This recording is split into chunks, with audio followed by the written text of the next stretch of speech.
स्वागत है आपका एक और महत्वपूर्ण क्लास में। कैसे हैं? मुझे उम्मीद है कि आप स्वस्थ और मस्त होंगे और अपनी पढ़ाई को निरंतर जारी रखे होंगे। यदि आप UGC NET, JIC, GDC, KVS, LT, TGT, PGT इन परीक्षाओं की तैयारी कर रहे हैं तो ये क्लास आपके लिए बहुत महत्वपूर्ण है। यदि आप चैनल पर पहली बार हैं तो चैनल को सब्सक्राइब कर लें। यदि आपने सब्सक्राइब किया है तो आप वीडियो को लाइक जरूर करें। तो चलिए शुरू करते हैं आज की एक और महत्वपूर्ण क्लास। पहला सवाल देखते हैं क्या कह रहा है। पहला सवाल कह रहा है कि लेकिन नौका तट छोड़ चली, कुछ पता नहीं किस ओर चली। यह बीच नदी की धारा है, सूझता न कूल किनारा है। ले लील भले यह धार मुझे, लौटना नहीं स्वीकार मुझे। ये पंक्तियां किसकी हैं ये आपको बताना है। ए कह रहा है कि नामधारी सिंह दिनकर, बी कह रहा प्रेमचंद, सी मैथिली शरणगुप्त और डी कह रहा कि अज्ञे। तो आपको बताना है कि पंक्ति किसके द्वारा लिखित है। तो ये पंक्ति जो है वो रामधारी सिंह दिनकर के द्वारा लिखित है। विकल्प ए इसका उत्तर सही होगा। सवाल नंबर दूसरे पर आते हैं। दूसरे में कह रहे हैं कि महादेव वर्मा के किस काव्य संग्रह पर शिक्षरिया पुरस्कार मिला था। ए निहार, बी दीप शिखा, सी नीरजा और डी सांदगीत। तो आपको बताना है कि महादेव वर्मा के किस काव्य संग्रह के लिए उन्हें शिक्षरिया पुरस्कार मिला था। तो ये मिला था उनकी रचना नीरजा के लिए। विकल्प सी उत्तर सही होगा 1934 का। तीसरे सवाल पर आते हैं। कह रहे हैं कि गीतावली की रचना गोस्वामी जी ने सूरदास जी के अनुकरण पर की है। ये कथन किसका है। ए रामचंद्र शुक्ल, बी रामविलास शर्मा, सी गणपत चंद्र गुप्त और डी कह रहा है कि नगेंद्र।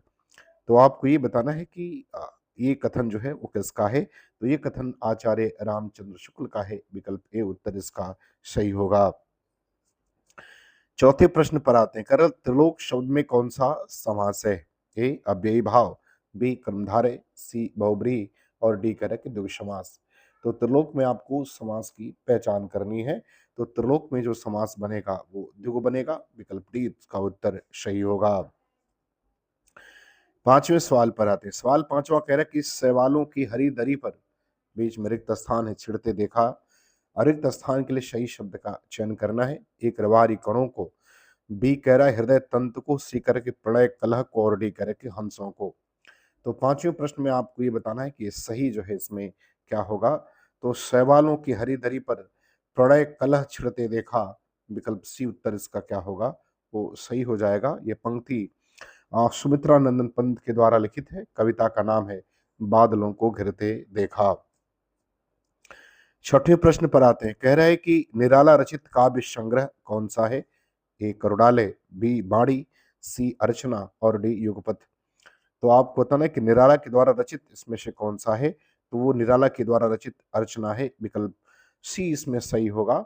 बाकी करुड़ालय प्रसाद जी का है। वाणी और युगपथ ये दोनों जो है वो काव्य संग्रह ये सुमित्रा नंदन पंत के हैं। सातवें सवाल पर आते हैं। कह रहे कि एक भारतीय आत्मा किसे कहा जाता है। ए बालकृष्ण शर्मा, बी माखनलाल चतुर्वेदी, सी रामधारी सिंह दिनकर और डी कह रहा है मैथिली शरणगुप्त। तो आपको ये बताना है कि एक भारतीय आत्मा किसे कहा जाता है। तो ये माखनलाल चतुर्वेदी के लिए प्रयोग होता है। विकल्प बी उत्तर इसका सही होगा। आठवें प्रश्न पर आते हैं। कह रहा है कि इनमें से सर्वाधिक टीकाएं किस पुस्तक पर उपलब्ध हैं। ए बिहारी सतसई, बी शिवा बावनी, सी रामचंद्रिका और डी मतीराम सतसई।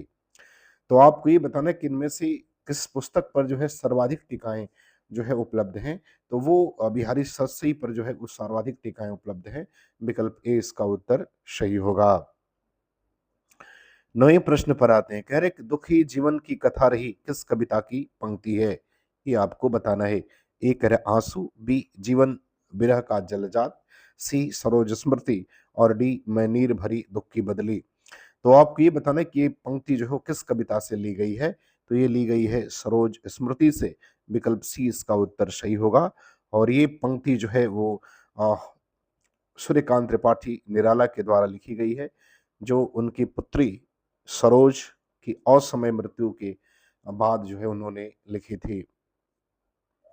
10वें सवाल पर कह रहा है क्या कि काल इसको दे गया पल आंसुओं का हार। ये पंक्ति किसकी है। तो आपको बताना कि पंक्ति किसके द्वारा रचित है। ए जयशंकर प्रसाद, बी निराला, सी महादेव वर्मा और डी कह रहा है पंत। तो 10वें प्रश्न में आपको बताना है कि पंक्ति किसकी है, तो ये पंक्ति महादेवी वर्मा की है, विकल्प सी उत्तर इसका सही होगा। 11 नंबर सवाल पर आते हैं, कह रहे कि प्रगतिशील लेखक संघ का प्रथम अधिवेशन कब और कहाँ हुआ, कब और कहाँ हुआ? 1936 इलाहाबाद, 1936 लखनऊ, 1936 कलकत्ता, 1936 लाहौर। तो आपको ये बताना है कि प्रगतिशील लेखक संघ का जो पहला अधिवेशन है वो कब और कहाँ हुआ था, तो 1936 लखनऊ में हुआ था, विकल्प बी सही होगा, और इसके पहले अध्यक्ष मुंशी प्रेमचंद थे। 12 नंबर सवाल पर आते हैं कि सरहपा की साधना पद्धति है, कौन सी साधना पद्धति है? ए कह रहा है कि योग साधना, बी कह रहा है कि कमल कुलिश साधना, सी कह रहा है कि नीरक्षीर साधना, और डी कह रहा है कि अर्थकाम साधना। तो आपको सरहपा की साधना पद्धति के बारे में बताना है। तो इनकी जो साधना पद्धति है वो कमल कुलिश साधना है, विकल्प बी उत्तर इसका सही होगा। 13 नंबर प्रश्न पर आते हैं, कह रहे कि इनमें से कौन रीत मुक्त धारा का कवि नहीं है? रीत मुक्त धारा पूछा है, ए देव, बी ठाकुर, सी आलम और डी बोधा। तो आपको ये बताना है कि कौन रीत मुक्त धारा का कवि नहीं है। तो देखिए देव जो है वो रीत मुक्त धारा नहीं बल्कि रीतबद्ध धारा में आते हैं, जबकि बाकी सभी जो है वो रीत मुक्त धारा के कवि हैं। 14 नंबर सवाल पर आते हैं। 14 नंबर सवाल क्या कह रहा है? कह रहे कि झूठा सच उपन्यास का प्रकाशन वर्ष आपको बताना है। इसका प्रकाशन वर्ष क्या है? ए कह रहे 1957, बी 1958, सी 1959 और डी कह रहे 1964। तो देखिए झूठा सच उपन्यास यशपाल के द्वारा लिखित है, 2 भागों में। इसका पहला प्रकाशन 58 और दूसरा 60 में है, तो विकल्प बी इसका उत्तर क्या होगा? सही हो जाएगा। 15 नंबर सवाल पर आते हैं, कह रहे कि नामवर सिंह ने हिंदी की पहली नई कहानी किसे माना है?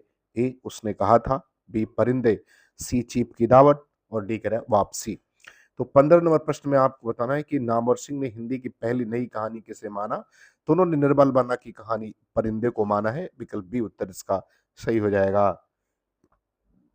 16 नंबर सवाल पर आते हैं, कह रहे लीजा किस रचना की पात्र है? आपको बताना है। ए करे राजनीति का बंटवारा, बी गबन, सी कुटच और डी करे कि तमस। तो आपको बताना है कि लीजा किस रचना की पात्र है? तो लीजा तमस उपन्यास की पात्र है और इसके लेखक विश्व साहनी है। 17 नंबर सवाल पर आते हैं, कह रहा है कि अष्टछाप के बारे में कौन सा कथन असत्य है? तो अष्टछाप के संदर्भ में असत्य कथन आपको क्या करना है वो बताना है। ए करे कि अष्टछाप के सभी कवि ब्रजभूमि के निवासी थे, बी करे कि अष्टछाप के सभी कवि ब्राह्मण थे, सी करे कि अष्टछाप के सभी कवियों को भगवान कृष्ण का सखा माना जाता था, और डी करे कि अष्टछाप के सभी कवि सोमनाथ जी के मंदिर में स्वरचित गान गाया करते थे। तो आपको बताना कि कौन सा असत्य है? तो असत्य विकल्प बी इसमें है। अष्टछाप के सभी कवि ब्राह्मण नहीं थे, ब्राह्मण भी थे, कायस्थ भी थे और राजपूत भी थे, तो ये विकल्प इसमें असत्य है। 18 नंबर सवाल पर आते हैं, करे कि को कहती मेरे भवन भीतर अबही पैठ पाई दाई, को कहती मोहि देख द्वारे उतर गई पराई। आपको बताना है कि पंक्ति किसके द्वारा रचित है? ए सूरदास, बी तुलसीदास, सी कह रहा है कबीरदास और डी कह रहा है बिहारी। तो आपको ये बताना है कि पंक्ति किसके द्वारा रचित है? तो ये पंक्ति कविवर सूरदास की है, विकल्प ए उत्तर इसका सही होगा। 19 नंबर सवाल में कह रहा है कि स्वर संधि के कितने भेद होते हैं? आसान सा प्रश्न है। ए 7, बी 4, सी 3 और डी 5। तो स्वर संधि के कुल 5 भेद होते हैं, विकल्प डी उत्तर इसका सही होगा। 20वें सवाल पर आते हैं, कह रहे कि अमीर खुसरो का वास्तविक नाम क्या था? ए कह रहा है अब्दुल हसन, बी हसन अमीर, सी कह रहा है कि अब्दुल खुसरो और डी कह रहा है कि अब्दुल बिस्मिल्लाह। तो आपको बताना कि अमीर खुसरो का वास्तविक नाम क्या था? तो नाम था अबुल हसन, विकल्प ए उत्तर इसका सही होगा। 21 नंबर सवाल पर आते हैं, कह रहे कि ठगनी क्यों नैना झमकावे पंक्ति का उपयोग किस कहानी में हुआ है? ए गदल, बी पराया सुख, सी ठाकुर का कुआं और डी कफन। तो आपको बताना है कि जो पंक्ति है, चूंकि ये पंक्ति तो कबीरदास के द्वारा लिखित है, लेकिन इसका प्रयोग किस कहानी में हुआ ये आपको बताना है। तो ए गदल कह रहा है, बी पराया सुख, सी ठाकुर का कुआं और डी कफन। तो इसका प्रयोग जो है वो कफन में हुआ है, विकल्प डी उत्तर इसका सही होगा। मुंशी प्रेमचंद ने किया है अपनी कहानी कफन में। 22 नंबर सवाल पर आते हैं, कह रहे कि दीन्हे पलक कपाट सयानी पंक्ति का प्रयोग किसके संदर्भ में किया गया है? ए राधा, बी पद्मावती, सी सीता और डी मीराबाई। तो अगर इस पंक्ति को देखें और इस पंक्ति का अर्थ निकालें तो इसमें अर्थ निकलता है कि ये सीता जी के संदर्भ में कहा गया है। चतुर सीता जी राम जी को आंखों के रास्ते हृदय में उतार कर पलकों में के किवाड़ में जो है वो बंद कर लेती हैं। तो ये सीता जी के संदर्भ में कहा गया है। तो विकल्प सी उत्तर इसका सही होगा। 23 नंबर सवाल पर आते हैं। कह रहे ध्रुव स्वामिनी नाटक में अंकों की संख्या कितनी है? ए कह रहे 6, बी 5, सी 4 और डी कह रहे 3। तो ध्रुव स्वामिनी में अगर नाटकों के अंकों की संख्या देखी जाए तो कुल संख्या 3 है। विकल्प डी उत्तर इसका सही हो जाएगा। 24 नंबर सवाल में कह रहे हैं कि सागर सेवित मेघलित किस विधा की रचना है? ए डायरी, बी रेखाचित्र, सी संस्मरण और डी कह रहे कि यात्रा वृत्तांत। तो आपको बताना कि किस विधा की रचना है, तो ये यात्रा वृत्तांत है। ये आगे के यरि यावर याद रहेगा से लिया गया, उसके एक अध्याय का नाम है उसमें। चले 25वें सवाल पर कह रहे हैं कि कुटज किस प्रकार का निबंध है? ऐतिहासिक, बी सांस्कृतिक, सी ललित और डी कह रहा है कि मनोविश्लेषणात्मक। तो आपको बताना कि कुटज किस प्रकार का निबंध है, तो कुटज एक ललित निबंध है। विकल्प सी उत्तर इसका सही होगा। कुटज की रचना हजारी प्रसाद द्विवेदी के द्वारा की गई है। 26 नंबर सवाल में कह रहे हैं कि बकरी बिलाप काव्य कृति किसकी है? ए कह रहे भारतेंदु, बी प्रेमघन, सी प्रताप नारायण मिश्र और डी कह रहे कि अंबिका दत्त व्यास। तो 26वें प्रश्न में आपको बताना है कि बकरी बिलाप काव्य कृति किसकी है, तो ये काव्य कृति भारतेंदु जी की है। विकल्प ए उत्तर इसका सही हो जाएगा। 27वें प्रश्न पर आते हैं। कह रहे कि ओखली में सिर दिया तो मूसलों से क्या डर, इसका अर्थ क्या होगा? ए कह रहे कि मूर्ख के साथ मित्रता करने पर हानि होती है, बी कह रहे कि मुसीबतों से घबराना घबराना किसी भी प्रकार से उचित नहीं है, सी करे कि ओछे व्यक्ति किसी को लाभ नहीं पहुंचा सकते और डी करे कि कठिन काम शुरू करने पर कष्ट तो सहन करने ही पड़ते हैं। तो ओखली में सिर दिया तो मूसलों से क्या डर का मतलब यही हुआ कि कठिन काम शुरू करेंगे तो कष्ट सहने पड़ेंगे। विकल्प डी उत्तर इसका सही होगा।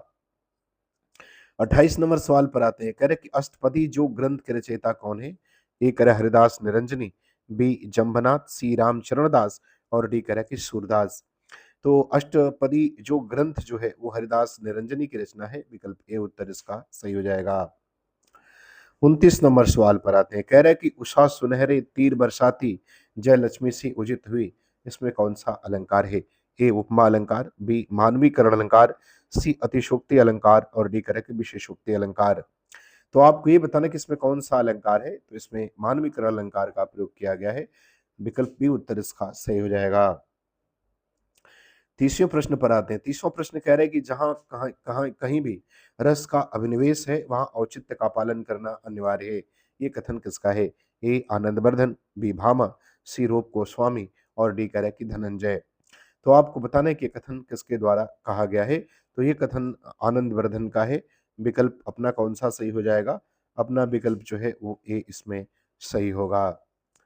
तो मुझे उम्मीद है कि वीडियो आपको पसंद आएगी, अच्छा लगे तो आप चैनल को सब्सक्राइब करें।